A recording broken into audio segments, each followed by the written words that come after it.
Dear students, आज हम एक सेकेंड ईयर का टॉपिक पढ़ने जा रहे हैं, Faraday's law of electromagnetic induction.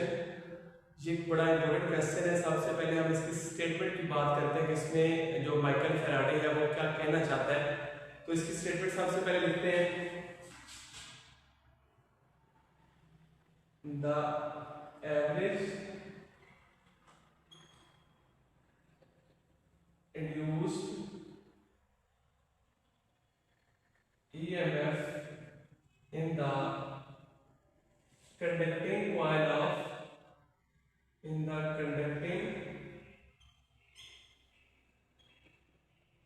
of N loops is equal to negative of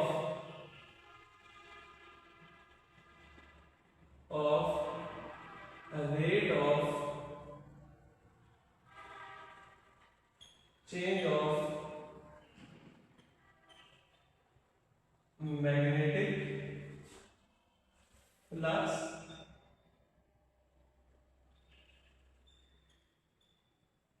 through that coil। क्या मतलब है इसका? तो कहते हैं कि जो एवरेज इंड्यूस्ड ईएमएफ इंड्यूस हो रही है, पैदा हो रही है एक कॉइल में जिसमें नंबर ऑफ टर्न्स, चक्रों की तादाद n है, वो किसके इक्वल है? Negative of rate of change of magnetic flux. इसका एक्सप्रेशन लिखेंगे तो क्या बनेगा? एक्सप्रेशन एवरेज इंड्यूस्ड ईएमएफ को एप्सिलॉन या आप सी पढ़ सकते हैं, शो कर रहा है minus n del phi over del t, number of loops n, del phi over del t, rate of change of magnetic flux।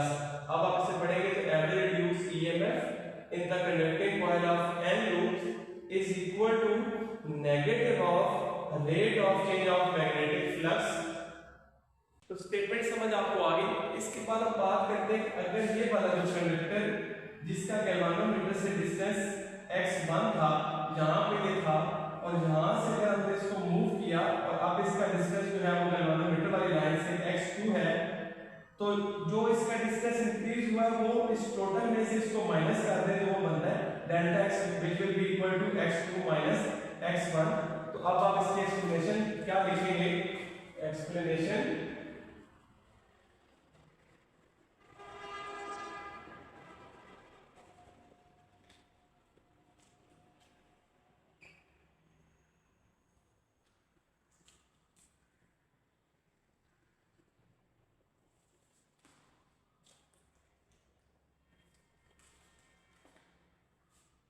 when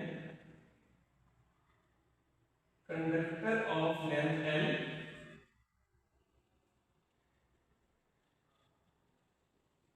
L is moved through a distance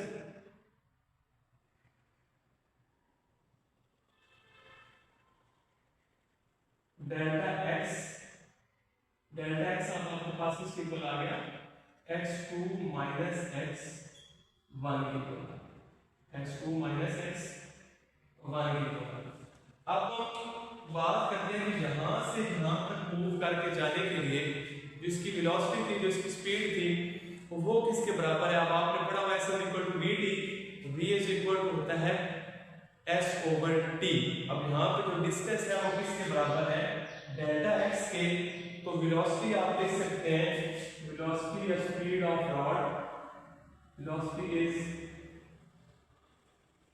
given by v is equal to delta x distance over delta t time.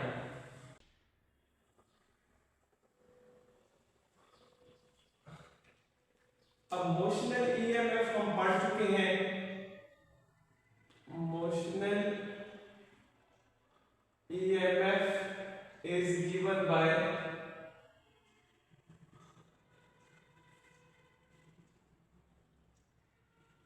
is equal to minus VBL। Velocity की ये वाली value उठा के यहाँ put करें तो आपके पास आता है minus delta x over delta T into B L.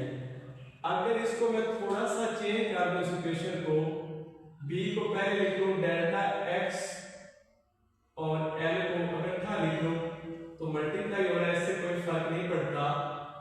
अब डेल्टा x इसकी विड्थ है, L इस कंडक्टर की लेंथ है, तो विड्थ मल्टीप्लाई लेंथ एरिया होता है। और ये कौन सा एरिया है? ये एरिया है जितना इसका एरिया इंक्रीज हुआ है। सो आप लिखेंगे so increase in area, increase in area ये आपके पास किसके इक्वल आएगा? Delta A is equal to delta X into L. Clear हुई बात? अब इसकी जगह ये वाली वैल्यू अगर आप पुट कर दें तो अब आप इक्वेशन आपके पास क्या बन जाएगी? Minus B delta A over delta T, ये आपके पास आ जाएगा रिड्यूस ईएमएफ के इक्वल। अब फ्लक्स जो मैक्सिमम होता है वो होता है बी ए के इक्वल।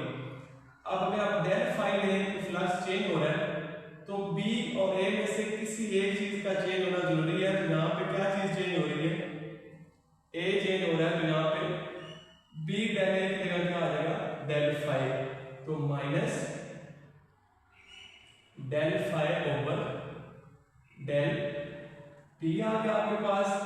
अब अगर इस स्क्वायर पे एक वायर नहीं है बल्कि n नंबर ऑफ टर्न्स है, for n number of turns, for n